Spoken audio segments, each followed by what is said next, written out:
মা, তুমি কোথায় যাচ্ছ? আমাকে সাথে করে নিয়ে যাও না। আমার ঘরের মধ্যে একা একা থাকতে একদম ভালো লাগছে না। আমিও তোমার সাথে যেতে চাই। আমি একটু বাজারে যাচ্ছি রে মা। আর বাইরে যে রোদ পড়েছে, এই গরমের মধ্যে তুই কি করতে যাবি বল? তোকে যেতে হবে না, বাড়িতেই থাক। আর আমার কাছে বাড়তি কোনো টাকাও নেই যে আমি তোকে গেলে কোনো চকলেট বা কোনো খাবার কিনে দিতে পারবো না রে মা। আমি কিছু খেতে চাইবো না মা। তুমি শুধু আমাকে তোমার সাথে নিয়ে যাও, আর আমি তোমার সাথে গেলে আমার একটু ঘোরাও হয়ে যাবে। তুমি তো আমায় কখনো কোথাও ঘুরতে নিয়ে যাও না মা। এরপর মিনা তার মায়ের সাথে বাজারে যায়। তার মা যখন বাজার করছিল তখন মিনা পাশের দোকানের তরমুজের দিকে একধেয়ে তাকিয়ে তাকিয়ে দেখছিল। মা, ওই দেখো না, পাশের দোকানে কতগুলো তরমুজ দেখা যাচ্ছে। ওই তরমুজগুলো নিশ্চয়ই খেতে অনেক মজা হবে, তাই না মা? তুমি কি আমায় একটা তরমুজ কিনে দেবে মা? মিনা, এই জন্যই তো আমি তোকে আনতে চাইনি। আমি জানি তুই এসে এরকম বায়না ধরবি। আমার কাছে যা টাকা আছে সেগুলো দিয়ে তো বাজারই করতে পারবো না। আর একটা তরমুজের অনেক টাকা দাম মা, আমরা কিভাবে কিনে খাবো? আচ্ছা মা, তুমি আমাকে বলো তো, একটা তরমুজের দাম কয় টাকা? কেন রে মিনা, তুই তরমুজের দাম জিজ্ঞাসা করছিস কেন? তরমুজের দাম শুনে কি করবি? একটা তরমুজের দাম তো 200 টাকা। মা, আমি না কিছু টাকা জমিয়েছি। তুমি স্কুলে যাওয়ার সময় আমাকে যে কিছু করে টাকা দিতে, সেই টাকাগুলো না খেয়ে জমিয়েছি। কি বলছিস মিনা? তুই আবার টাকা জমিয়েছিস? তা কত টাকা জমিয়েছিস? তোমার বিশ্বাস হচ্ছে না তো?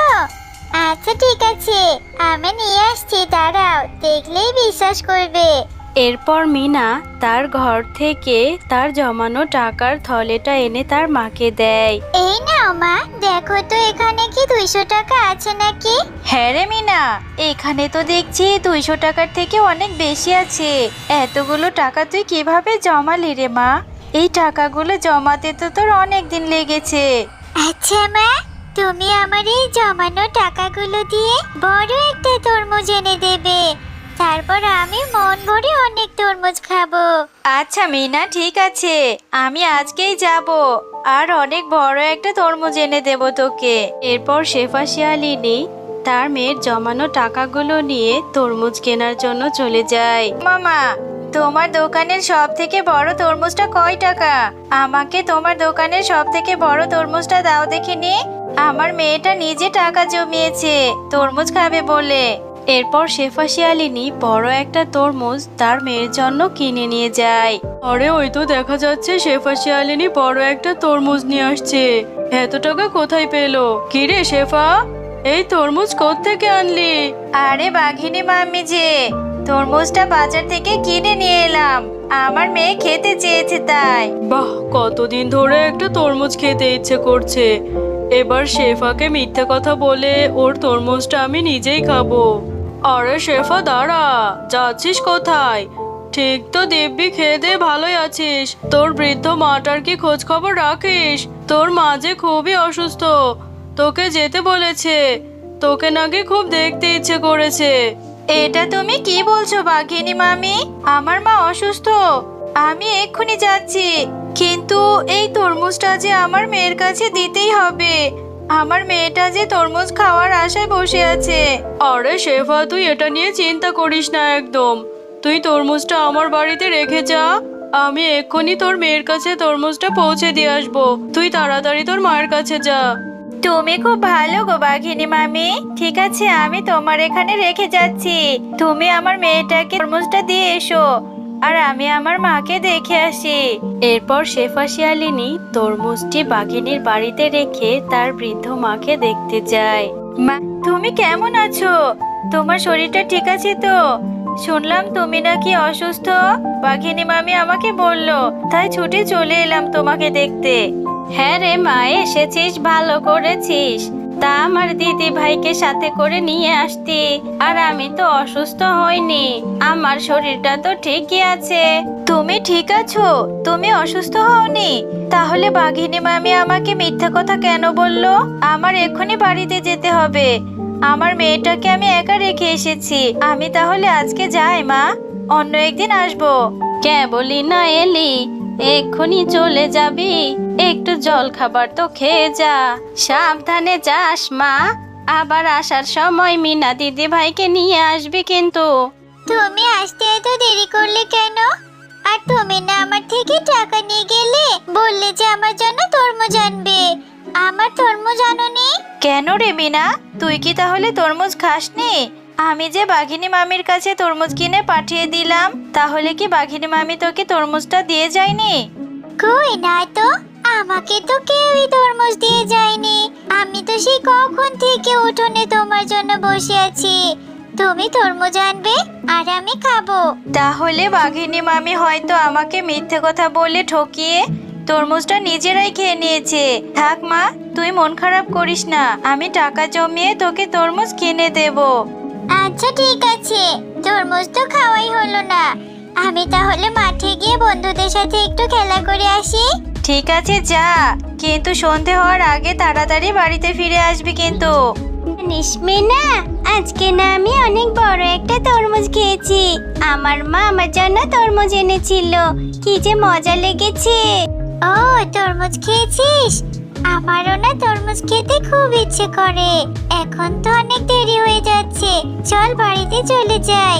এরপর খেলা শেষ করে মিনা বিনার সাথে বাড়ির দিকে যেতে থাকে। আর যেতে সে বিনাদের বাড়ির সামনে কিছু তরমুজের খোসা এবং বীজ দেখতে পায়।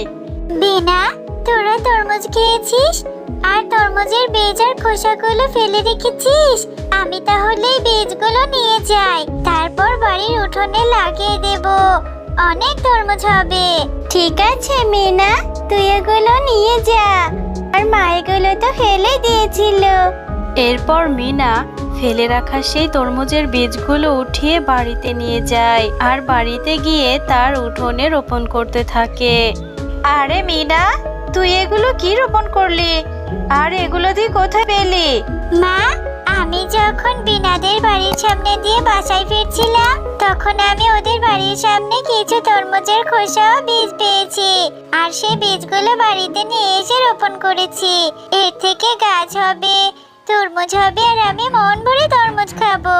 ও, আমার টাকার কেনা তরমুজ খেয়ে বীজগুলো আর খোসাগুলো ওখানে ফেলে রেখেছে, আর সেগুলো তুই কুড়িয়ে নিয়ে এসেছিস? পাগলি কোথাকার। কিছুদিন পর সেই বীজগুলো থেকে একটা চারা গাছ হয়, আর সেই চারা গাছের মিনা অনেক যত্ন নিতে থাকে। এভাবে কয়েক মাস পর সেই চারা গাছটি অনেক বড় হয়ে যায়, আর সেই গাছে অনেকগুলো তরমুজ ধরে। মা, দেখো আমাদের গাছে কত তরমুজ ধরেছে। এখন থেকে রোজ রোজ আমি অনেক তরমুজ খেতে পারবো। হ্যাঁ রে মিনা, তাই তো দেখতে পাচ্ছি। এত বড় তরমুজের গাছ আমি কোনোদিনই দেখিনি। আল্লাহ আমাদের উপরে সহায় হয়েছে রে মা। হ্যাঁ শেফা শিয়ালিনী, তুমি ঠিকই বলেছো। তোমার ছোট্ট মেয়ে মিনা এই গাছটির অনেক যত্ন করেছে, তাই আল্লাহ তোমাদের উপর রহম করেছে। এই গাছের তরমুজ কোনোদিনই শেষ হবে না, আর তোমরা এই গাছের তরমুজগুলো যত খুশি বিক্রি করতে পারবে। এ বাবা, এই তরমুজ দেখে আবার কথাও বলে। তুমি এগুলো কি বলছো, জাদুর তরমুজ? আচ্ছা ঠিক আছে, এখন থেকে এই তরমুজগুলো আমি বাজারে বিক্রি করব।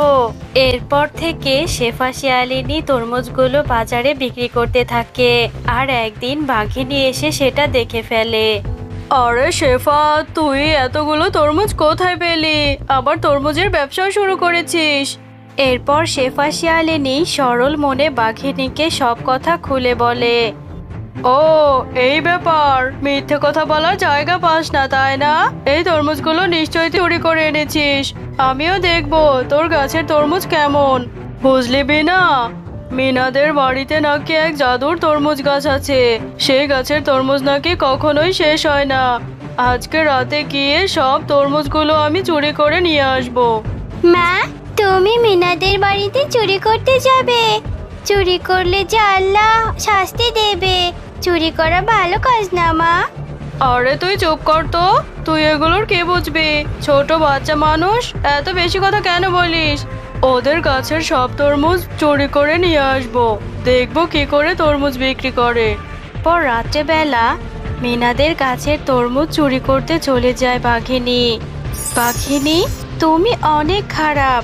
সেদিন শেফার তরমুজ চুরি করে খেয়েছো, আজ আবার লুকিয়ে লুকিয়ে রাতে তরমুজ চুরি করতে এসেছো। এই নাও, তোমাকে আমি শাস্তি দিচ্ছি, এখন শাস্তি উপভোগ করতে থাকো। আমার গাটা চলে যাচ্ছে, শেফা আমায় ক্ষমা করে দে। আমি আর কোনোদিন চুরি করে তরমুজ খাবো না। জাদুর তরমুজ, আমাকে ছেড়ে দাও তুমি। জাদুর তরমুজ, তুমি বাঘিনী মামিকে ছেড়ে দাও।